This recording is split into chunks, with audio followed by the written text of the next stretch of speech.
I was really quite excited to read Mr. Men Meet Father Christmas. Obviously, growing up in the 90s, I had the complete collection of the standard Mr. Men characters, which are not displayed on the back here, but here's an example of some of the new ones. These are actually quite a new addition to the Mr. Men books, where they have a theme, if you like, and I love Christmas stories. So for me, that was something I was really looking forward to. For reference, this was published in 2012, written and illustrated, of course, by Adam Hargreaves, and our main character is actually Little Miss Tiny, who I have to say is one of my favourites.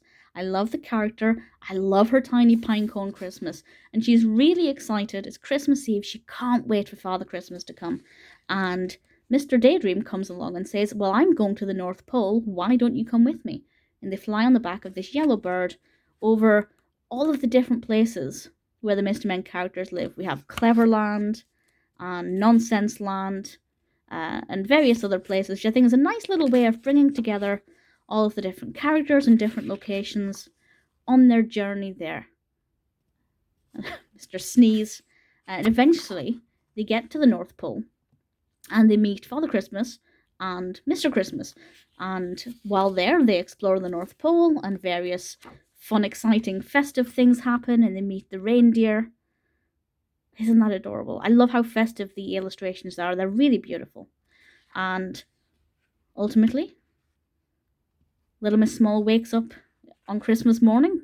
The present's there. She slightly wonders if her trip to the North Pole was a dream, but she'd been sneezing while she was there, and she sneezed in the morning as well. So it wasn't a dream. She definitely did go to the North Pole. It's fun, it's festive, it's adorable. It's quite interesting when there's kind of more than one protagonist in these books. It's not the first time it's happened, of course, but I definitely think it's fun and enjoyable. And if it had been out when I was younger, I definitely would have loved it as much as the main series. Definitely a lot of fun for the target audience and for big kids like me who just love fun children's Christmas stories.